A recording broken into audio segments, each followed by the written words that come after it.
Thanks for joining us for another episode of Beyond the Listing. I'm your host, Jeremy Madore, and I'm sitting here talking about the business of real estate outside of the listing environment with Jack Connor, MBA Mortgage.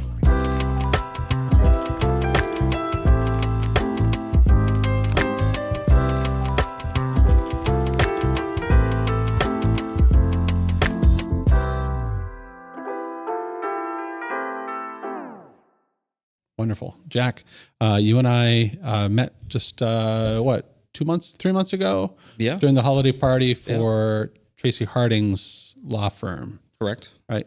And prior to that, I don't think that you and I had crossed paths. Ever.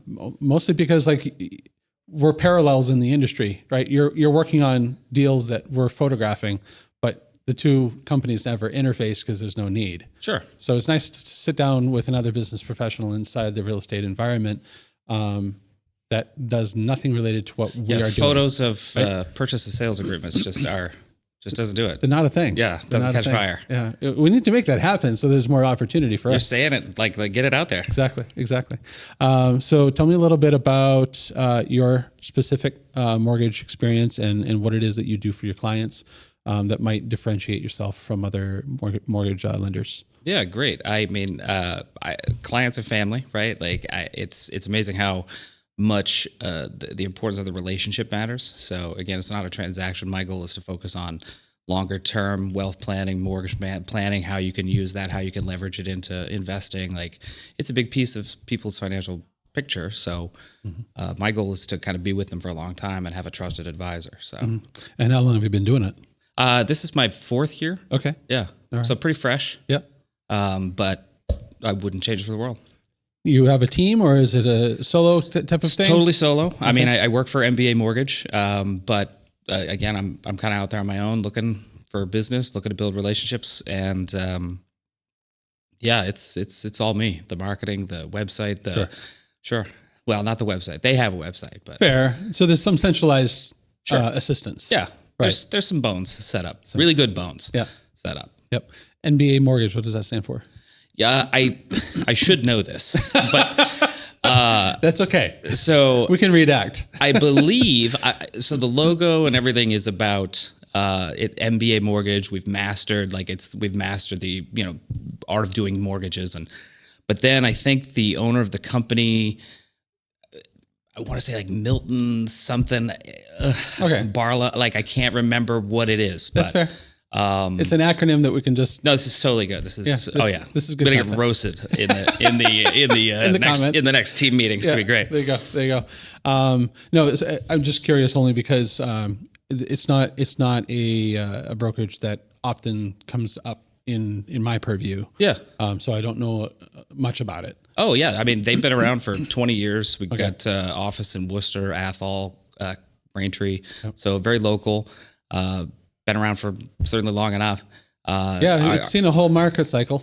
Yeah. So, the owner, I know Bob. He's he's a disabled veteran, and we really lean into that. The organization is incredibly well run, organized, built on systems, and it's a really close team of people. Like I said, when they realize I don't know what MBA literally stands for, there's going to be some foolery. Yeah, that's good. Hey, you know what?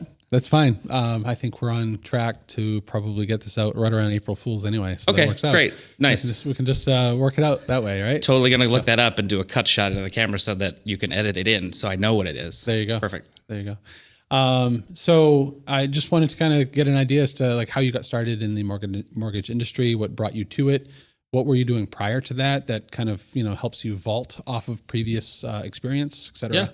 Yeah. So I had a unique opportunity. So my background, I got my bachelor's in culinary arts, thought I was going to be the next rock star chef. At the time when I was going to school, it was Emerald was just popping on the scene. Yeah, and bam! I was going to do it. Yeah. No. Food service. Yeah, absolutely. Got kind of roped in. Spent some time abroad, really certainly passionate about it very much.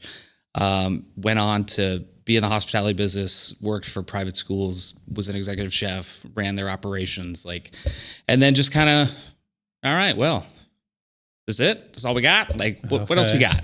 Okay.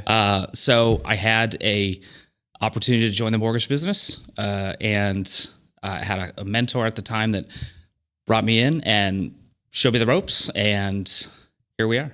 Interesting. Yeah. All right. So what ultimately got you out of the culinary arts industry?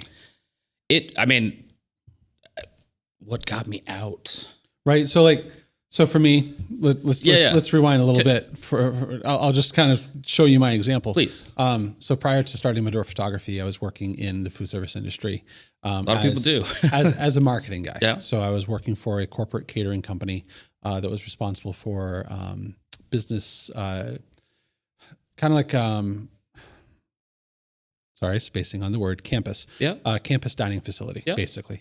And whether it be school or, places like MITRE or Lincoln Labs or, MIT, et cetera. So there's a lot of different customers that we had serviced, and I was responsible for upkeeping and creating marketing material for 100 plus cafe locations. Yeah. And for me, what got me out of that business was the fact that it was a very unrewarding business. Mentally, physically, emotionally, completely unrewarding, because I was a department of one with 500 employees, one marketing guy. And so it was just, they say that crap rolls downhill, and I was at the bottom of the hill. And so a large, player for that was the fact that I realized that I had a glass ceiling installed over me, not with my permission, of course, just something that in that position at that company, it was a dead end. And so I realized that, and instead of finding another corporate job to move into, having had 3 different corporate jobs over the course of 10 years, I realized that it was kind of like a rinse and repeat kind of operation where I wasn't feeling fulfilled or had purpose. And so I went self-employed as kind of a side hustle thing. And then the side hustle turned into a full-time thing 12 years ago. And so that's kind of what got me out. What got me out was the lack of fulfillment, lack of purpose. Sure.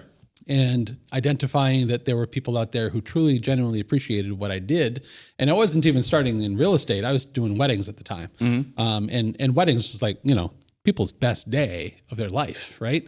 Arguably.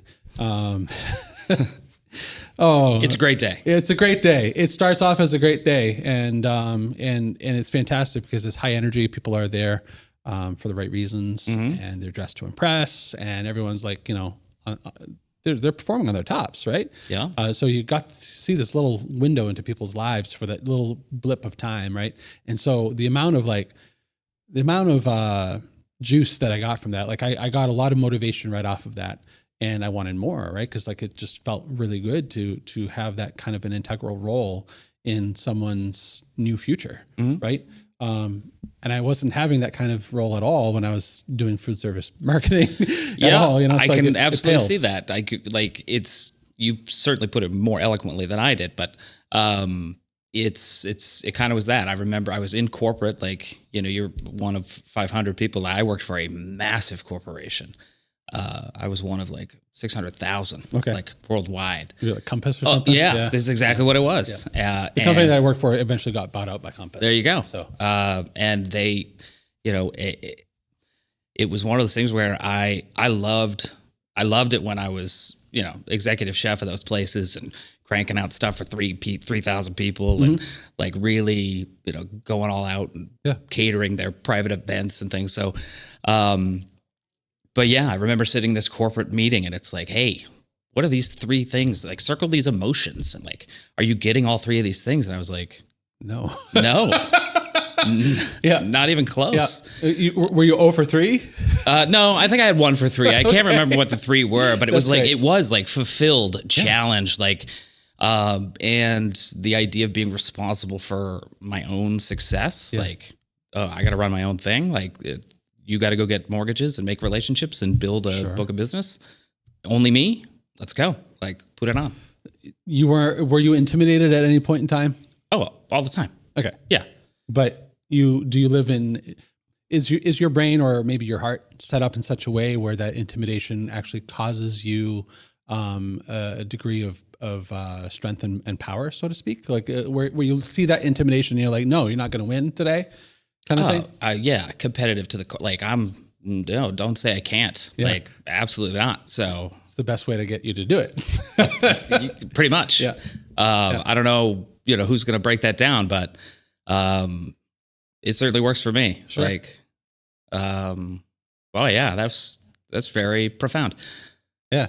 It's important, I think, that we identify the things that are accelerators.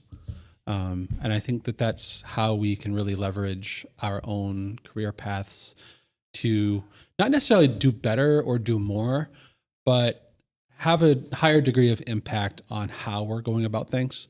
For me, a long time, I was driven by this idea of when I get to this point in time, I'll be proud of myself, right?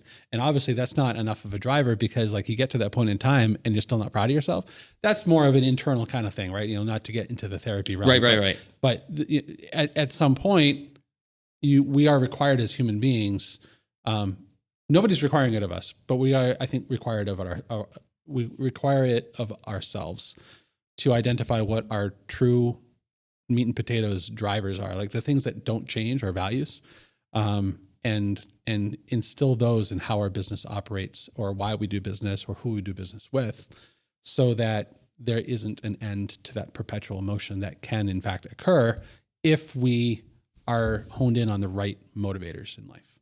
And so for me, being held down under a glass ceiling by somebody else, that was a non-starter for me. Like that was like, I have to get out of this, period. Right. Like it was almost like knowing that I was drinking poison, and I just refused to stop drinking. And I would rather, thirst for a while, scrape by and try to figure something out on my own in hopes of getting a better liquid source, right? Like a better drink source. Yeah. And one of the turning points for me was, my boss at the time, he was on the other side of a wall that was shared. So I had one office and he had the other. And he's yelling at one of his district managers on the phone. He goes, "We don't give people raises because they deserve them. We give people raises because we have to." And I just sat there shocked, stunned, and amazed. And it called in, it projected moisture onto that glass ceiling so I could see it finally. Sure. Right? Like it just kicked up some dust and it just coated that surface that was previously transparent for me. And it just gave it opacity. And because I was able to identify it for that blip in time, I was able to not unsee it. And that right there was once you have the awareness, right? Once you're aware, man. You can't put it back in the box. No, 1,000%. Yep. No, I mean, like the obviously motivators, like my wife, like the family, what's going to happen, my daughter, like those, and it's like I'm in this corporate gig. There's no path, like no. So something needed to change, yep. And I'm a big believer in, everything happens for a reason. Right. So like, I just remember I was covered in like flour one day because like the staff called out, like I was covered in something, and it just, hey, you ever thought about mortgages? I'm like, never. Who asked you? So a friend of my family, he was like, check this out. Tell me what you think. So. Was he involved in mortgages at the time? Yeah, he'd been in the mortgage business for like 20 years. Okay. Yeah. All right. So we kind of got rolling. We started a team together, and this was at the beginning of 22. Yeah. Okay. Yeah. So on the heels of COVID. On the heels of COVID, yeah. And just as rates were coming up. So okay. like a real tough road to hoe. For sure. So you got, that makes sense. Okay. Yeah. So, it just, an opportunity presented itself to join MBA and create my own solo thing instead of a team. And it just made sense. So I kind of like bet on myself and said like, again, like, all right, it's been tough. Like, I think that there's an opportunity here to take a different shot, like take a different approach. Okay. again, like it was hard to build momentum. It seemed because it was hard to build my own brand in the area that I was looking to work. Got it. So, Yep. It just kind of ran its course, and I had an opportunity to take on another gig, Sure. and like, Yeah. there it is. Yeah, I get that. I get that completely. So getting started in mortgages in 21, 22, that's not an easy task because you had a lot of competition that you walked in on. You know, we got our start here in real estate, I'd say 12 years ago officially, and kind of dabbled prior to that. But for us, when we first started, there wasn't other professional photographers. I think there was like 3 or 4 competitors. Now there's like 300 or 400 competitors for us. I wouldn't really define them all as competition because a lot of them are solopreneurs. And that is not the same market that we're operating in. We have a staff of 10 photographers, actually 12 now with new hires. And so we're a different scale, right? But we're not for everybody, right? Like there's going to be realtors who really prefer to just work with a one-person operation because that's the be-all, end-all. They know who they're going to get every time, which is the same person. That quality, that consistency is not going to change. But the problem with that solo operation, very unlike mortgages, I think, is that we have to do it between daylight hours. You can't moonlight on it. You can't put in some after-hours hustle to get past a hump. There's no such thing. When daylight disappears, you're done your photographs, period. And so we have a very constrained window of opportunity versus a more paperwork driven industry such as mortgages, where we can't just hustle more on the back end to keep up, right? And so that's a very different kind of market that we have to live in, right? And so I can't even remember where I was going with this point. That's okay. So getting started in mortgages with the competition the way that they were, what are some of the things that you did early on to set yourself apart so that you could become the broker of choice? It's really interesting. I like bold action, right? Like it's like, what is something that I did early on? So the game really is about relationships. Like it's just about getting to know people, and I seemed to be really good at that in my previous career. Okay. I seemed to be good at, precision organization. Like there was a lot of transferable skills. And when I realized that it was really about just being there for people. Yep. It was about relationships. Yeah. And of course, like that's a tough thing to start up. Right. But again, you and I didn't know each other at one point. Right. Here we are on a podcast. Yep.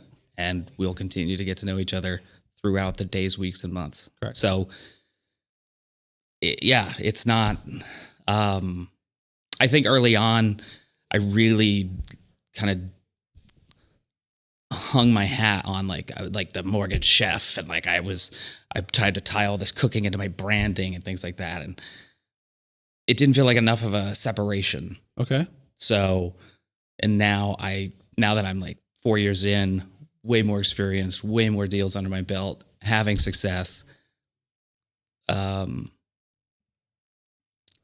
Forget where I was going with that. No, you're talking about you said bold moves, right? Yeah. It's just I'm not afraid to take a chance, not afraid to come on the podcast, not afraid to reach out. Like, I think I met you through Tracy Harding, who I met through Sherry Stallings, who I reached out. Thank you, Sherry.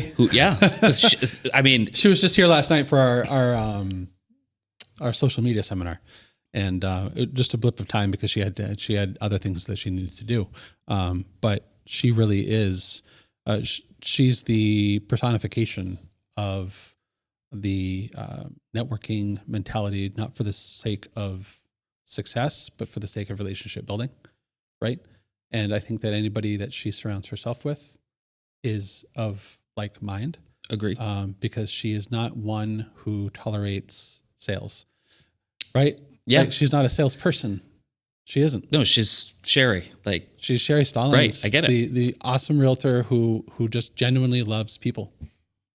agreed. Right. And how I got connected to her was, I think I LinkedIn messaged her, like some kind of crazy, some joke about like, hey, I'm supposed to send you a video of my face so it builds familiarity or something like that. But I don't know how to do that on LinkedIn. And she replied with laughing. And like, that was awesome. Literally 3-4 years ago. Like, that was one of my first calls. Jack, I love that approach. So, and it wasn't even an intentional approach that you were taking. It's not like, I'm going to game this I by was doing intentionally reaching out to her. Right. So, but it's this. You reached out to her with honesty. Yeah. There's authenticity. There's a desire. Does it jive with everybody? No. But the more Sherrys you find, the more relationships you build, the more, Right. Ooh, I'm freezing. Yeah. Oh, my lips are shaking. Yeah, I might go put my jacket on. So we were talking about the arc between, the bull moves, throwing honesty and authenticity at your career path. And obviously, we were also talking about how your different job requirements or your the core functions of your food service job still carried over to mortgages due to the fact that you're dealing with people, right? Like the product changed, right? You're not selling food anymore. You're selling mortgages. That's great. We're selling photography, but we're not really selling photography. Like, that might be the product that we exchange, but the real thing that we're honed in on truly selling to our clients is a strong relational bond with them so that we understand their needs fully. And because those needs, they adapt on a property to property basis in a way that is similar to mortgages, in that no two mortgages are the same. There's no such thing as a cookie cutter mortgage. There might be something that's closest to the standard of a mortgage, Sure. but those exceptions and those little caveats and niches all change every single time you deal with a new client, because everyone's different financial background is brought into the picture, right? And so the things that are cross compatible between industry, those don't change. Dealing with people. I think I remember I was to create an elevator pitch, which I still can't deliver to this day. It just feels unnatural. Like, when you tell me I'm supposed to say a way I'm supposed to talk to somebody, I don't like it. Yeah. But I always like, because it's about the client experience, right? When you got this like beautiful plate delivered to you right in front of you, like, that's the final beautiful product. Every step along the way, you didn't need to know about, like, and just being able to orchestrate all of those moving pieces and deliver a product perfectly to the table. Okay. That I could do that. Insert product here. Right. Mortgage. It doesn't matter if it's a plate of food in front of you or a closing document in front of you. How you got there with grace is the important part, right? What things did you troubleshoot along the way? What things did you handle that the client didn't even know about? The challenges that you had, and you partnered up with either the realtor or the attorney or the client themselves.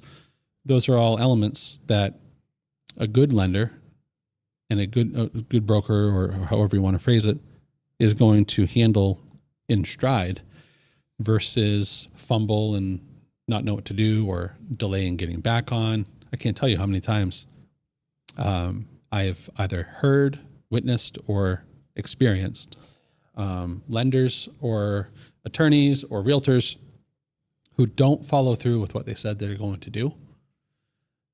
And even though they do what they say that they'll do, it might take them a while to go ahead and do it. And of course, there's creating panic in the meantime, right? So like, timeliness is a huge thing. I mean, talk about that with food service. I mean, you can't get any more demanding, I don't think. Time management is enormous. Right. Yes. Enormous. From the time it's ordered, picked, delivered, processed to like prepped. everything. Yeah. And you're used to doing things in like 10 minutes, right? In a food service environment. Whereas, the life cycle of a mortgage is what? It's a long time. It's it's a snail's pace compared to food service. compared to delivering a plate of food, it takes forever. Yeah. 30 days, 60 days, and that's pretty standard. Yeah. So you're looking at, a significant increase in the level of patience that is needed to take care of things. But the best part about it is if you have somebody that comes from a background that's used to fast turnaround and you put them into something that is traditionally a slow turnaround, they're always honestly anxious to try to make it a little bit faster. And so they don't want to be the cog that holds up everyone's wheel. And so I found that having the background that I had, bringing it to real estate, the speed of real estate is extremely like hurry up and wait sometimes.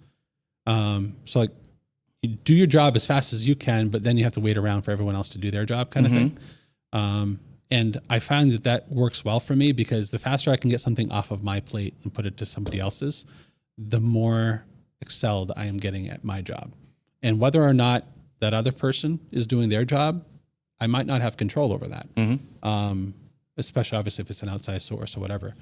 So like, if a client sends you an email and says, hey, I need these edits done to these photos or whatever, blast them right through. You send them back to the client. If you don't hear back from them for 2-3 days, well, that's on them, not you. So, that's one of the standards that we have here in the company is do our jobs as quickly and accurately and professionally as possible so that it's back onto the client or back onto the homeowner at all times so that they're not kept waiting on us, right? And so that's kind of something that I brought from previous industry experience. So I was listening to this Audible book. I forget what it was, but it's like it's the sales process, and it's like how do you get somebody from the problem to the solution as quick as possible, right? Because it is the timeliness, the quickness, the working in the hospitality industry was like everything was. Here's a spreadsheet. Here's a chart. Here's a this. Here's that prep. Here's these temperatures. Here's this. Like maintaining those standards. And it's the same thing, right? It is. Follow up with leads. Follow up referral partners. Call these people. Make sure you get the pre-approvals out. Like, Sorry, that's what came to my mind as you were speaking. That's exactly where all of this kind of comes together. But there's a discipline in that. It's not something that just happens. You have to want it. Oh yeah.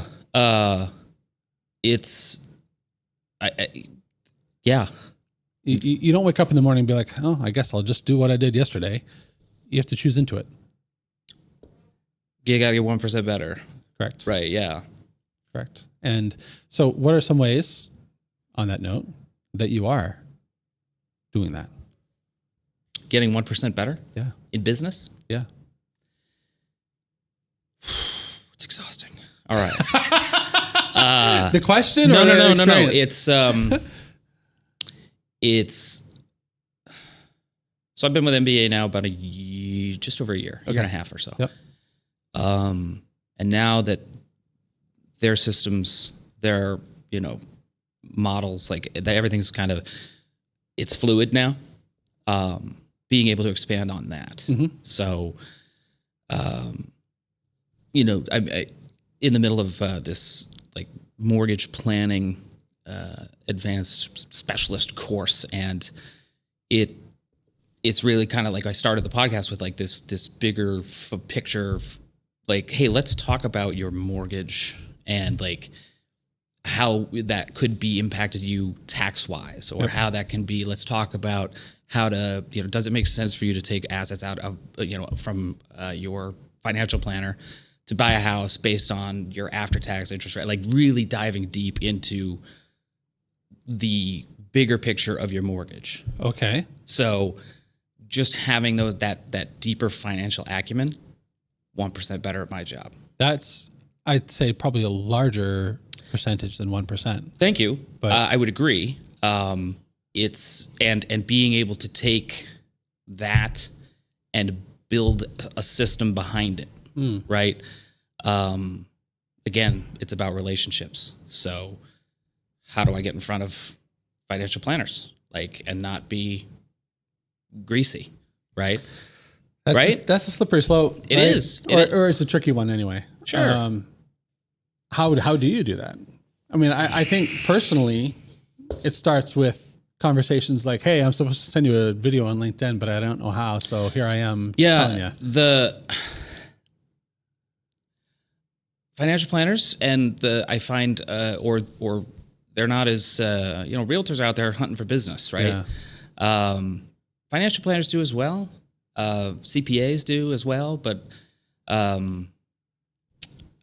those being able to tie all of those pieces together and provide tools to realtors, a lot of realtors get cash.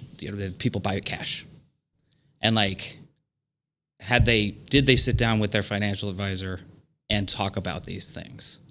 I'm not saying you need to be a pro at this, but is that the best? I have a client right now who has money, but you should put a ton of money down on a house. It didn't sound like that was her goal, right? Okay.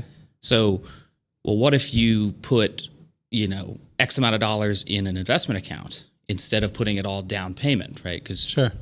Oh, well, that makes sense. And you could go put that $50,000 in an account that will grow at 7% versus put it down on a mortgage, which is going to save you an extra $150 a month. Again, making up numbers here. Yeah. And being able to have those conversations in stride and provide more value. Sure. It's not just mortgage, please. Yep. Right? Next. Yep. So, I feel like I got off on a tangent there, but no, I don't think you did at all. Okay. You are trying to make it so that you are not a fast order line cook in a mortgage industry. I love it. Keep if we could tie it down, that it's perfect. Yeah. That's exactly what it is. Yeah. Not a short order cook. Yeah. I want it to be a great experience. Yep. I want it to be flawless, right?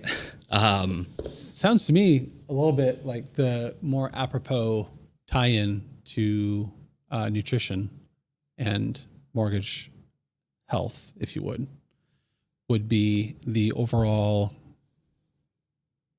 nutritional picture of the financial element of things, right?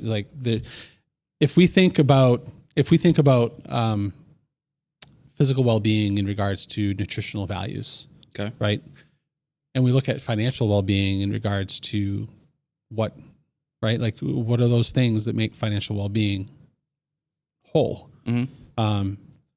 Someone's mortgage for their home contributes vastly to their financial well-being, or it could detract from their financial well-being depending on how that mortgage is secured, whether it's an ARM or whether it's a 15 versus a 30, FHA, conventional. There's a lot of elements in there that will influence ever so slightly, but over time, largely, someone's financial well-being, just like if you were to eat the wrong foods. Agreed. Right? Yeah. And so the tie-in there is that, and I don't think this is a leap at all. If you take a look at somebody's nutritional well-being, I think that we could talk facts pretty easily, only because I think we've got that area of life maybe a little bit more calculated. True. Right? Because most every human being can operate off of similar principles in regards to their nutritional health, because there's a standard there. Sure. Finance is not so much, because it's extremely adaptive for people's financial situations, where they're at in life, what their jobs are, what their risk assessments are, right? So we're talking about the nutritional values of somebody who's sedentary versus nutritional values of someone who's a bodybuilder, right? Yeah. They're not going to eat the same diet. Not even close. Neither should a first-time home buyer or someone who's downsizing. Yeah. Or buying their third investment property, right? Yeah. Yeah. So there you go. I like it. I just gave you some stuff to talk about. You really did. I can't wait to go back and listen to this. That's good. And absorb all that again. Yeah. What are some of the challenges that you're having right now in growing your circle, your sphere? Where are you encountering difficulties? Challenges in growing my sphere. That doesn't feel like a challenge at this time. Good to hear. again, being active, I'm a big fan of doing something that I want to do and meeting people doing that way. Right. Yeah. So, can you give us golf is coming up soon. Okay. Right. So if I have an opportunity to go talk with 3 people, friends, realtors, agents, whoever, and play golf, or even be at a tournament and meet a couple of new people, just meet them and talk to them. Like, most of the time it doesn't. Is golf really that instrumental? No. I picked golf. I mean, I'm pick just a curious. sport. It comes up a lot in conversation with people. I have to admit. Well, again, where could you spend a lot of time with somebody with all of their attention? Like networking events, like you're trying to talk to 15 different people. Yeah. It's loud. I hate them. Networking, like, yeah. Parties, fine. Networking events, a little bit too purpose specific in my opinion. I am 100% on board with that. Yeah. Put me in a room full of 100 people. Yeah. No, I don't like the energy. Yeah. Put me in a room of 10. Razzle dazzle, here it comes. Yeah. Razzle dazzle. Sure, nice. Whatever it takes. Yeah. Yeah. I become a wallflower when it crests like 20 people.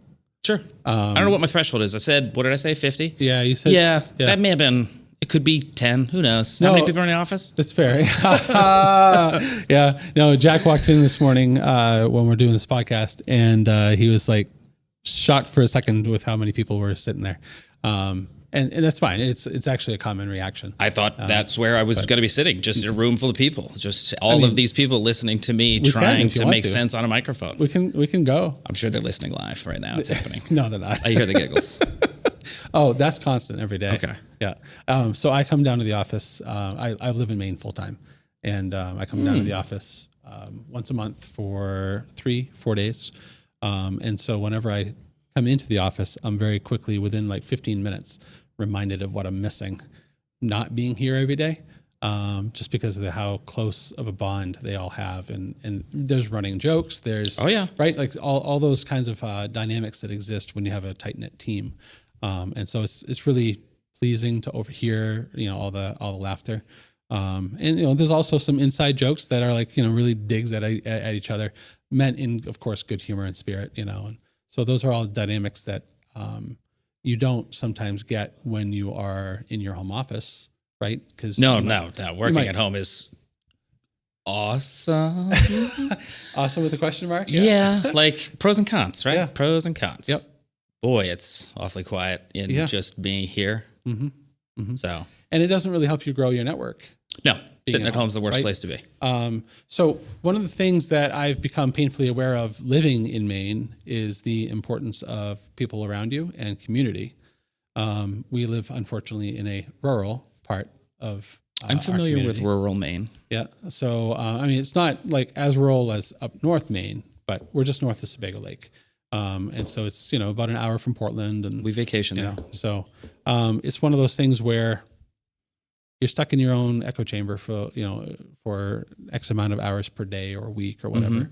Mm-hmm. There's been days where I haven't left my house for like 3 days straight, and it's not because I don't want to or because I have to stay home. It's that I have nothing else to do other than a lot of home repairs and business management. And caribou migration. Don't want to miss it. Yeah, I understand. Wow. But gloves came off. But no, just like caribou migration. That's fantastic. No, I know that area of Maine, and it's like you go there to get away from all that stuff. And I could see where living there would be like, oh, I'm away from everything. That's okay. Yeah. But I got to go be people. Yeah. Mm-hmm. I totally see where that would be. So there's a large thirst on my part to interface more frequently with people who, I'm not sure if need me is the right term, but who I could add value to, even if it's just through conversation. Like, I don't even have to be like selling something to somebody. I don't care. Like, if there's a need there and, you choose me, great, whatever.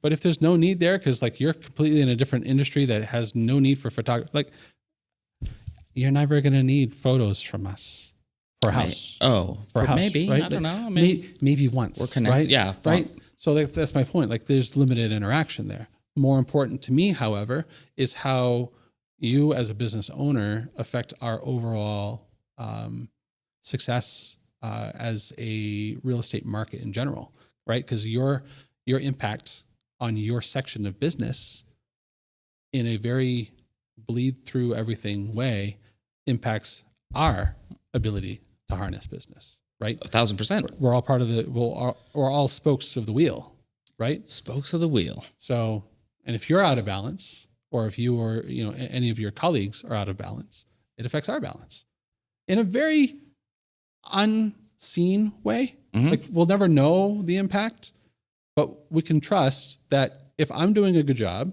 and if my team is doing a good job, then that means that our clients are getting exactly what they're looking to get, mm-hmm. which means that their homeowners are getting that portion of the job professionally taken care of.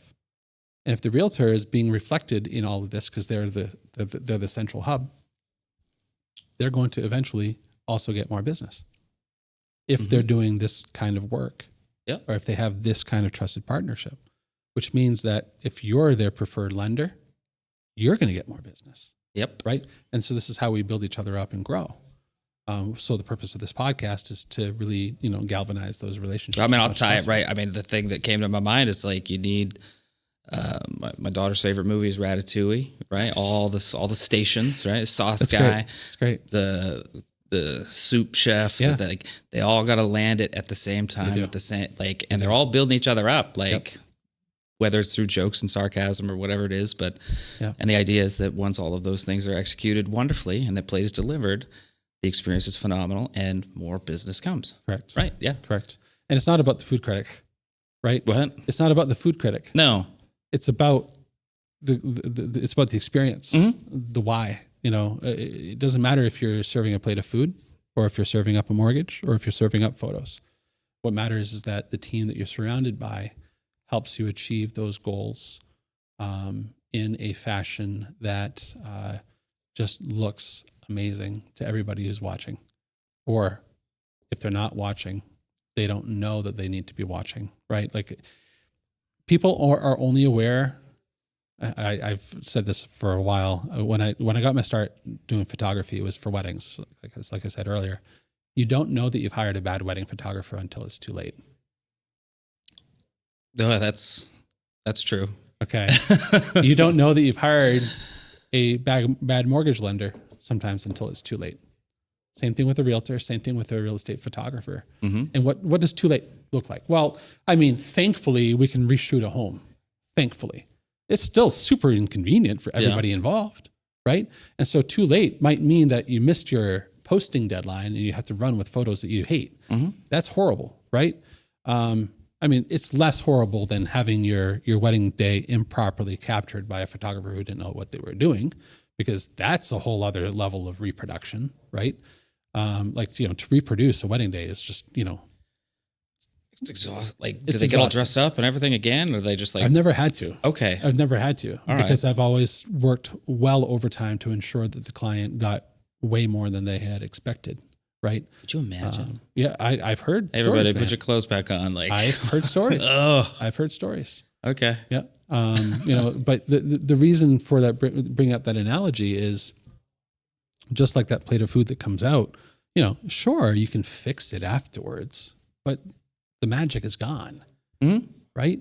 The experience is just not what it could have been or should be. Yeah. Big time on the experience. Yeah. Yeah. You could have a bottle of water, right? Or I could bring you a bottle of water before you ask, or bring a bottle of water with a cup of ice, with a napkin on a tray, with an umbrella and a note. It's all about it's still just a bottle of water. I like that one. Right. Yeah. That's some, with an umbrella. Who knows? Hey, anytime you want to come and serve us water, just let me know. Right. I'll break my wrist trying to get it out there. Right. You're correct. In the end, everybody got the bottle of water, mm-hmm. but what did they experience along the way? Right. So it's not enough to get to the closing table and have a mortgage secured. Sometimes it's about what kind of experience did somebody go through. In some cases, endure, right? And in other cases, enjoy, right? Those are two ends of the spectrum there. There might actually be other better words to use, but you can have a negative experience and still have a good overall outcome insofar as things got done, right? But like that's like asking somebody, "Hey, how's your day?" And they just go, "It was a day." Yeah. What kind of day do you want? You don't want that kind of day. I don't want that day. It was a great day. I want a great day. Right.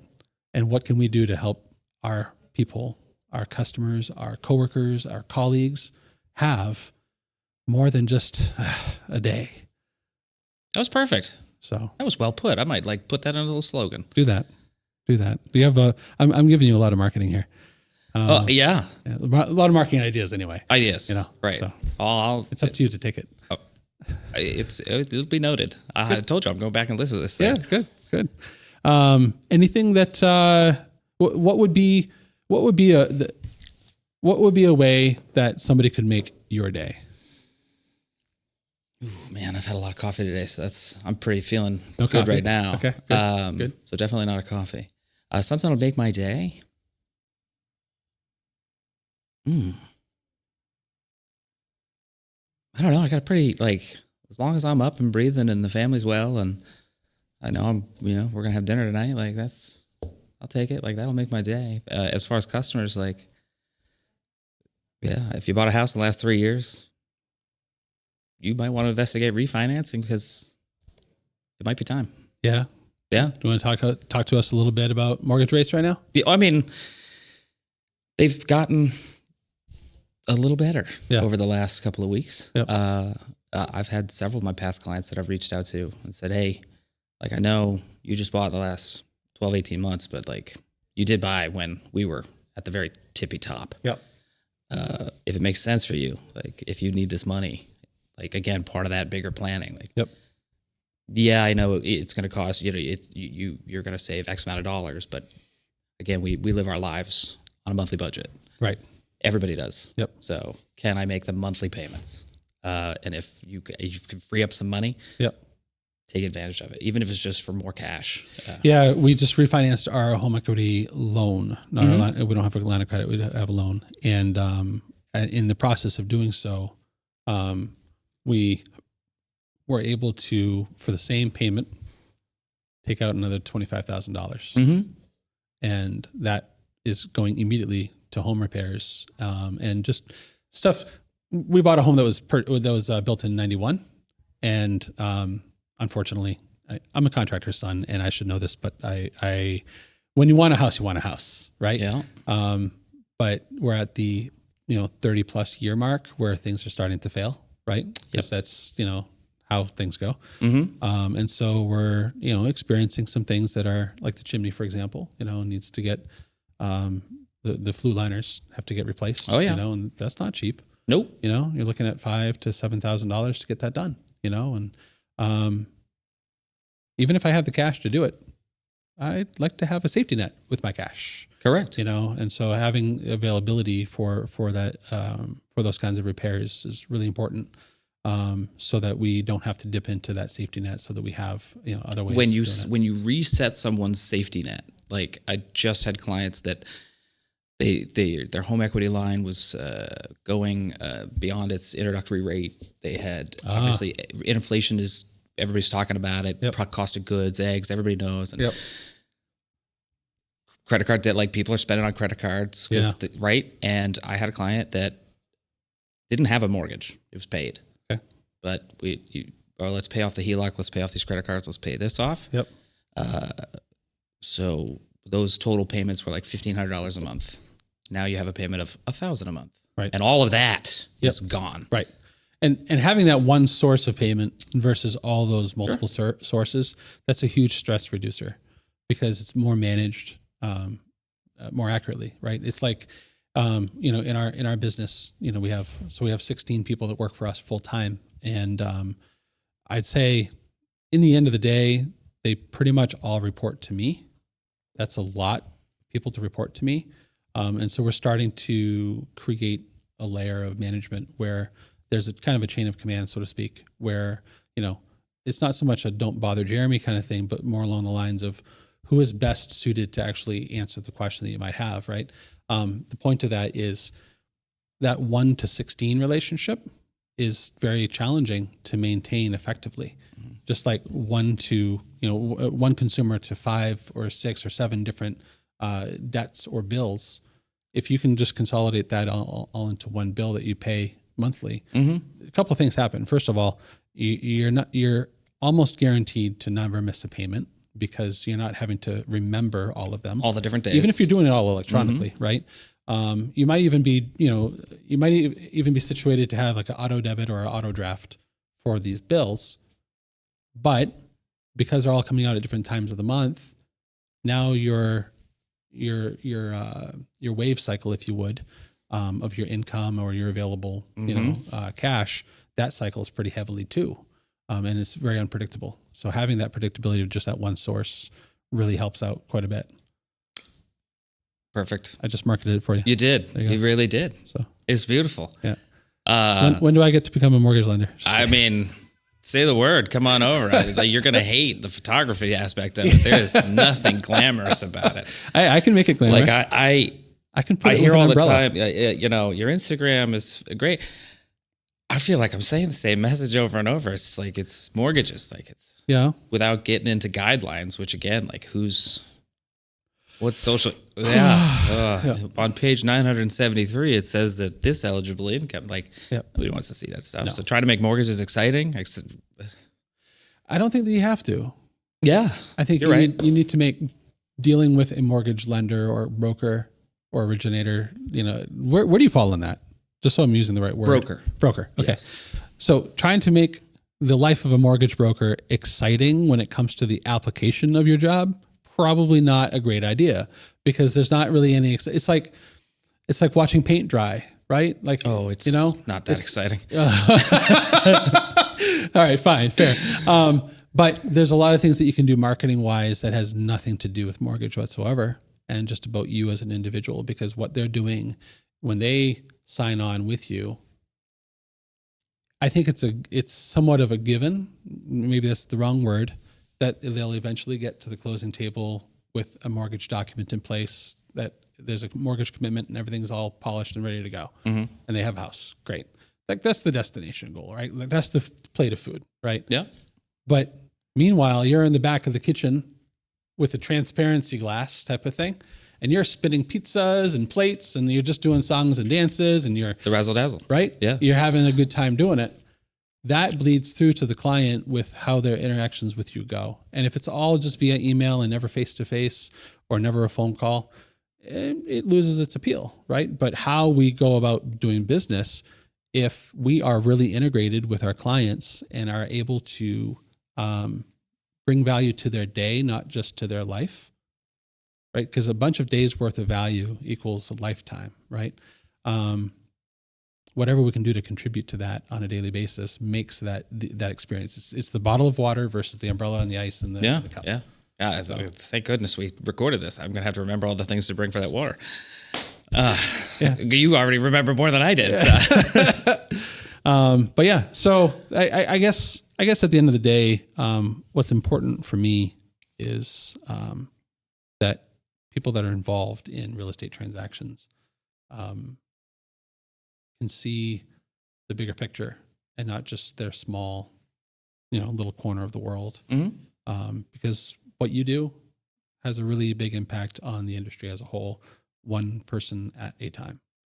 A lot of consumers have lost confidence in, my wife and I, we love food. I think everybody to a degree, can agree with that. It's super easy to talk about. Right? Mm-hmm. But finding a great restaurant is harder to talk about. Like you can more easily talk about the nuanced differences between restaurants. But at the end of the day, it's not really the food that you really talk about the most. Like obviously, like there's terrible food, right? Yeah. And that, that's inescapable. Or at least it sells its own picture. Like it paints its own picture. But it's the nuanced things like the professionalism, the wait staff, how you got greeted at the door, the length of time to wait to get seated, or even how long it took for that bread to come out, and that all adds into the experience value, and so if the food service industry can really kind of parse through all those things and get to the final outcome of this is how you run a restaurant, so should the mortgage industry, the real estate photography industry, realtor industry, really any industry, right? Yeah. So, I mean, business to business, like whatever it is, business to business, you should be running your business this way. Like it should be good teams, good people, good results with the great. Yeah. I mean, that's what every organization wants to be. Like as much as we're working for ourselves, we rely heavily on each other. We do. A lot. We do. So yeah, like that's why I'm here doing a podcast at the photography place. Like, right? You said, how many pictures do you need? One, of my house, right? Like, okay, that's but it's here to learn more about you being in Maine and whatever the heck else we talked about today. A lot. Yeah, we did. We jammed in quite a bit. A lot. Jack, thanks for coming on. Thank you for having me. This is very great. welcome. Very welcome. And I'd like to keep in touch and see how 2025 treats you and how you treat it, right? Because it's a both and. But I'm anxious to see what kind of 1% plus growth you see happen this year. I like it. Challenge accepted. All right. Okay, good. Thank you. Thank you.